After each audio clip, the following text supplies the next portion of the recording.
Out here, in the huge, swirling part of the North Atlantic Ocean, there's a place that feels like it's from another time. The Faroe Islands.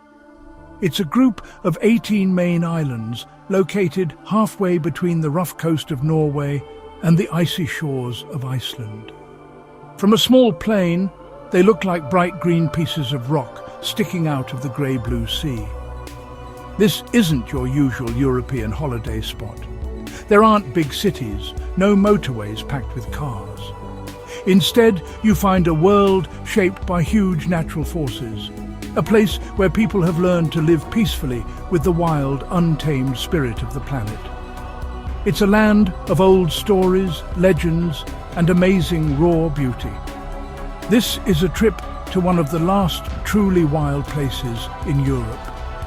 The name itself, Faroe, probably means sheep islands, and you quickly understand why. There seem to be more sheep than people, holding on tightly to slopes so steep you wonder how they don't just fall into the sea below. These islands show how strong things can be, both the land itself and the people who live in this faraway place.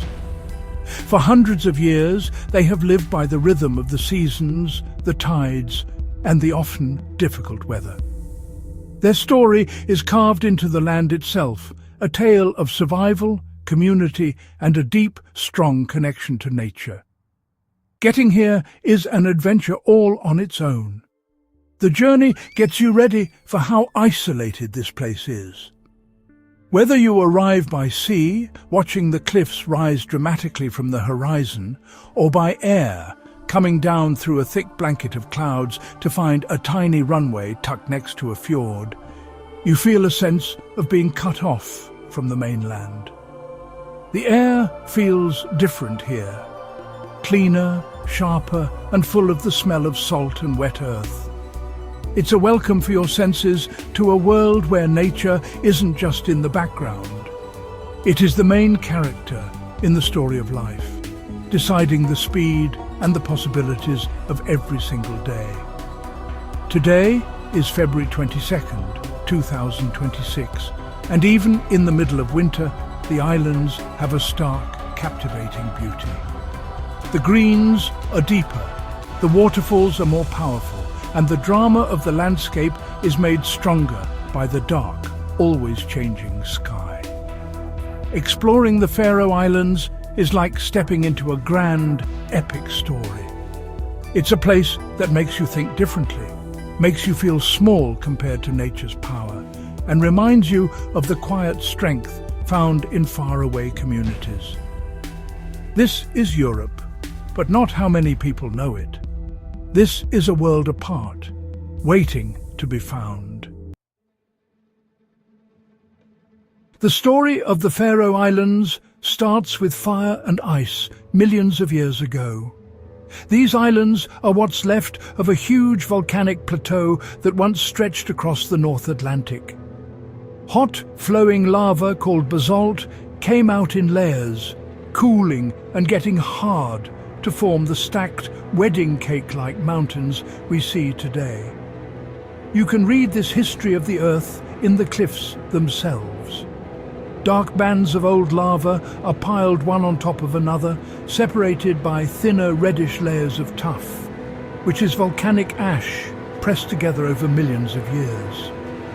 It's a dramatic visual record of a violent, very old past, a time when the Earth itself was being born.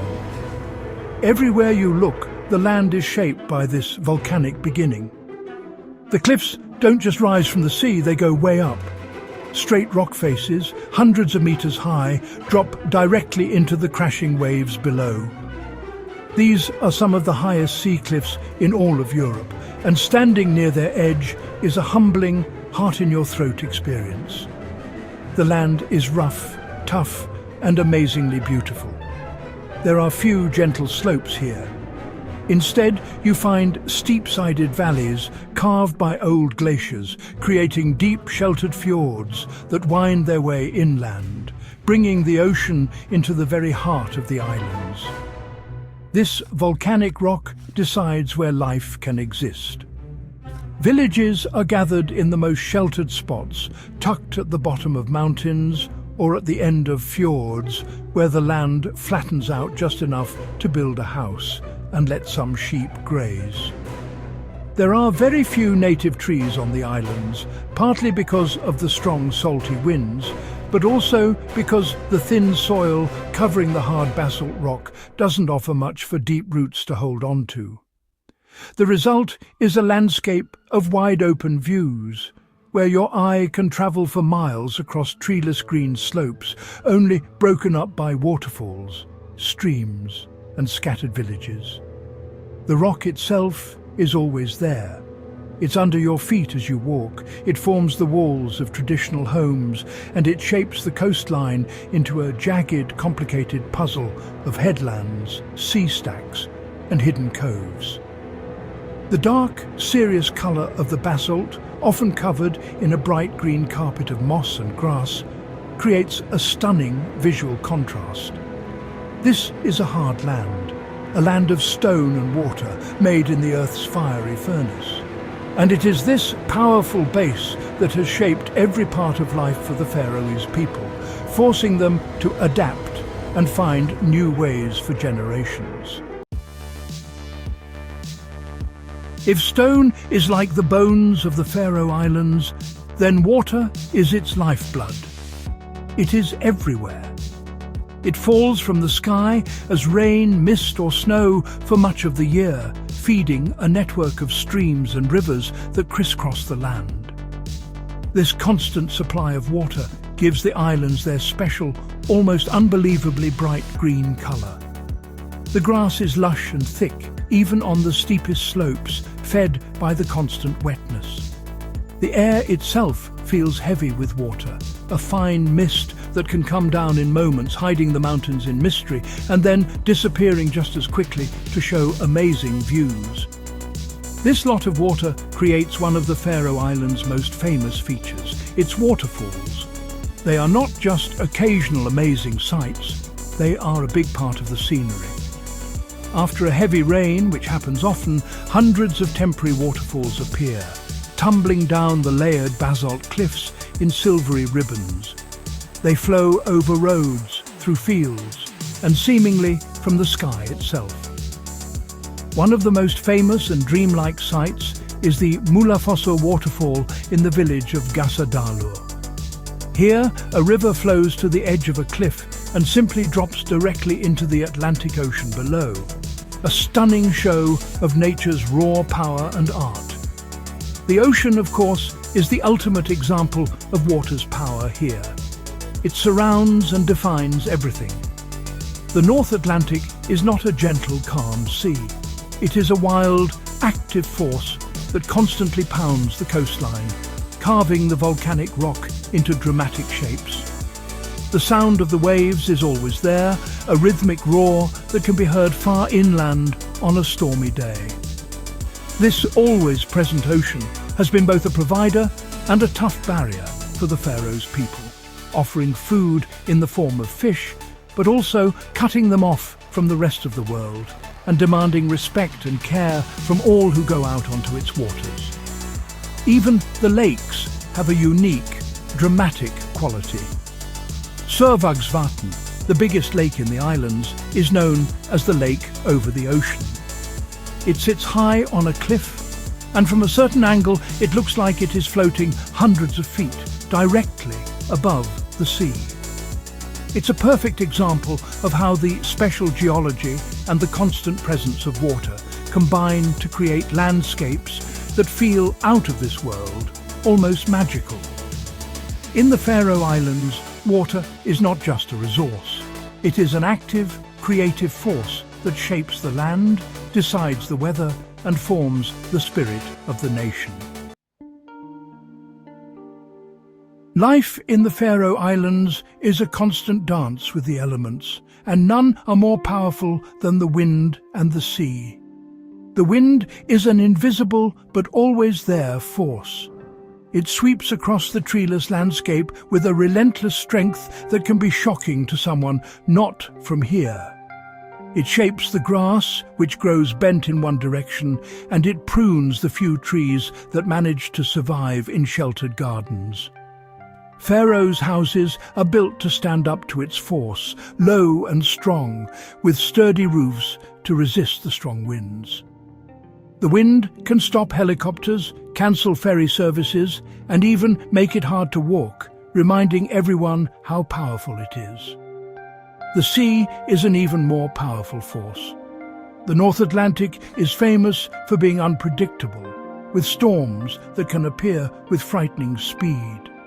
The coastline shows the marks of its constant attack.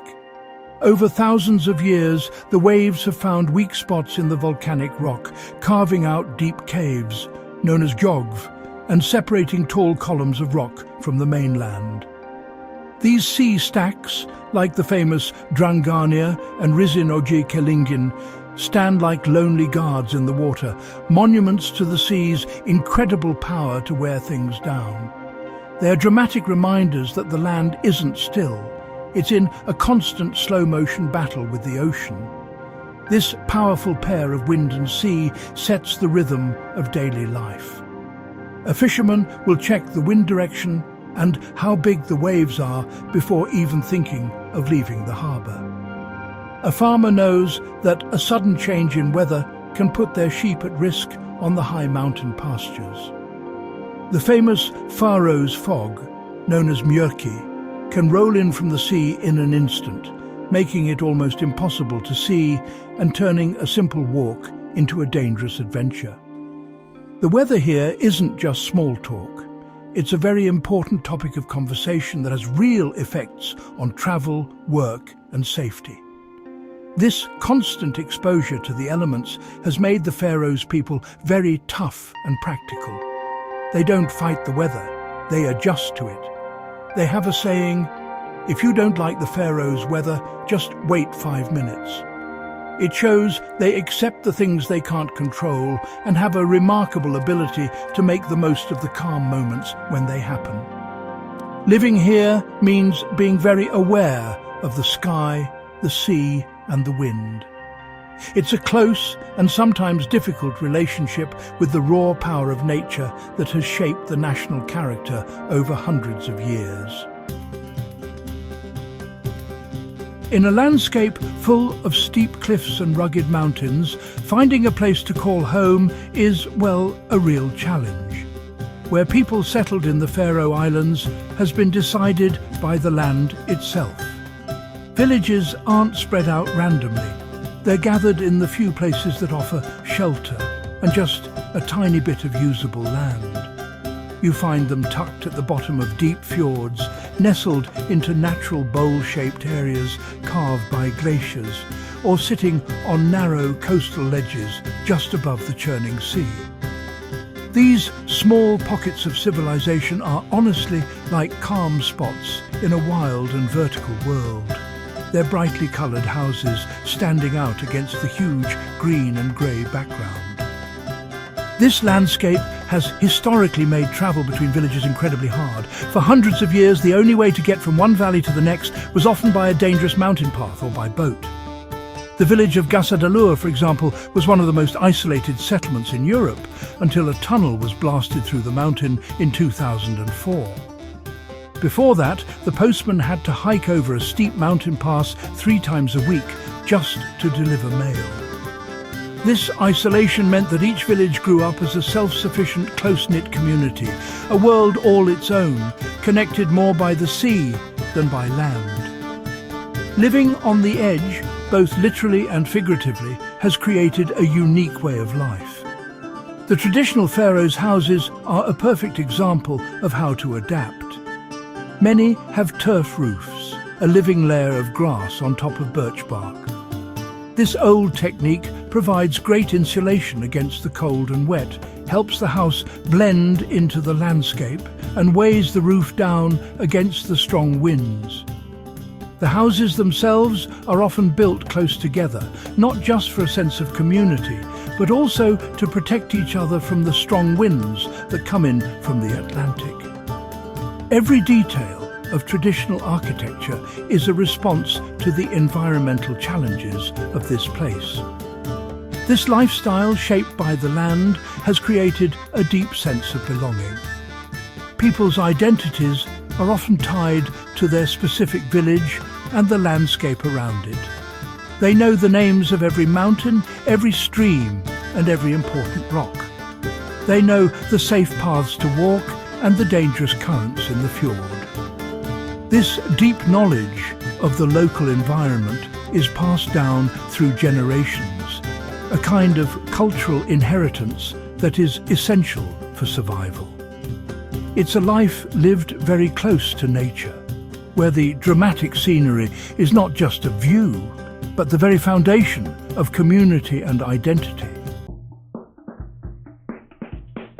For hundreds of years, the Faroe Islands were a collection of separate worlds, each island and village divided by tough barriers of water and rock. But in modern times, the Faroes have done an amazing engineering feat to connect their scattered communities. They have become world leaders in building underwater tunnels, which shows how determined they are to overcome the challenges of their geography. These tunnels aren't just building projects, they are lifelines, changing the nation from a broken-up group of islands into a connected society. Driving through one of these long, deep tunnels, you really feel like you are travelling through the very heart of the Earth. The most amazing of these is the Tunnelin, which has the world's first underwater roundabout. It's a stunning piece of modern engineering lit with beautiful art that connects the two largest islands, Streymoy and Eysturoy, in multiple places. These tunnels have greatly reduced travel times. A journey that once took over an hour by car and ferry can now be done in just a few minutes. This has, completely changed daily life, allowing people to live in a small, faraway village while working in the capital, Tórshavn, opening up more chances for work, education and social connection across the islands. Where tunnels aren't possible, bridges and causeways jump across narrow stretches of water, stitching the islands together. The bridge connecting Streymoy to Eysturoy, famously known as the Bridge over the Atlantic, was a huge achievement when it was built. It replaced a long and winding ferry route and became a symbol of a more connected future. These physical links have been very important in creating a sense of a single united nation.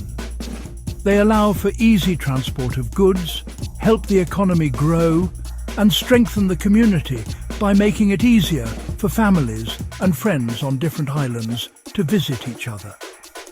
Yet, despite this amazing network of tunnels and bridges, the sea remains a vital highway.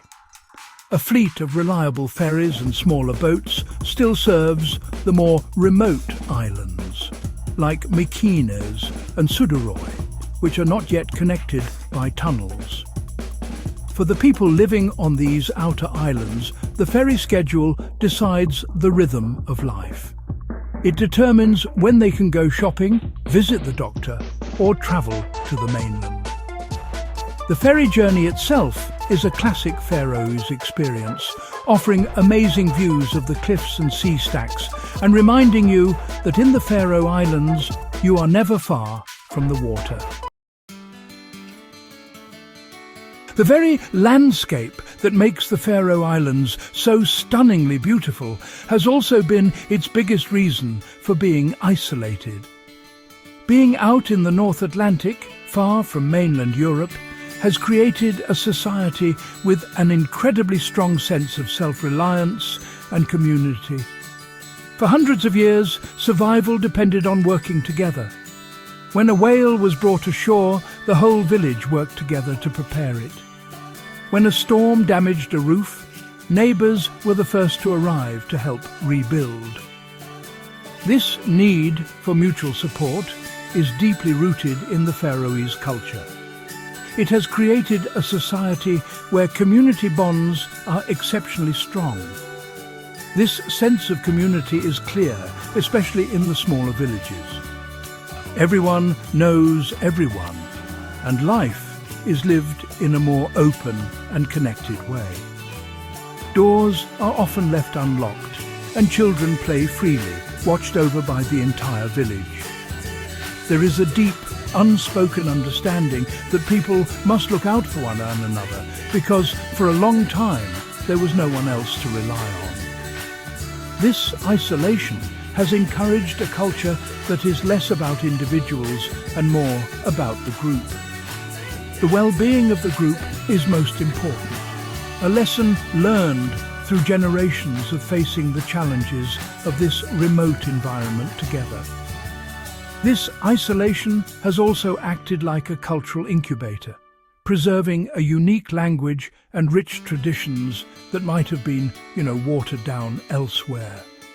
The Faroes language, which comes from Old Norse, is spoken by everyone and is a key part of their national identity. They have also kept their traditional chain dance, a living piece of medieval history where epic stories are sung from memory while people dance in a long, linked circle. These cultural practices aren't just for tourists. They are a vibrant and cherished part of everyday life, a way of connecting with their history and strengthening their unique identity in a globalized world.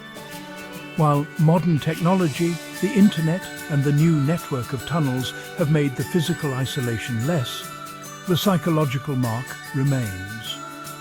The Faroese people have a quiet confidence and a strong sense of who they are, born from this history of being separate. They are connected to the wider world, yet they remain distinctly Faroes. This mix of modern connection and deep-rooted tradition makes the society here so fascinating. The bonds formed in isolation have created a tough, proud and deeply communal culture that continues to thrive in the 21st century. In the Faroe Islands, all life is tied to the sea. For more than 1,000 years, the ocean has been the main source of food, the main road for travel and a powerful force in their cultural imagination. The tough, rocky soil offers limited chances for farming, so the Faroes have always looked to the water for their survival. Fishing isn't just a job here, it is a way of life, a skill passed down through generations. The abilities to navigate the dangerous coastal waters, read the weather, and find the fish are deeply respected and a big part of the Faroes' identity. The relationship with the sea is one of deep respect and closeness. Fishermen have names for specific fishing spots that have been used for centuries, and they have an amazing knowledge of the currents, tides, and what the seabed looks like. The traditional Faroese wooden boats, with their Viking roots, are perfectly designed for these waters.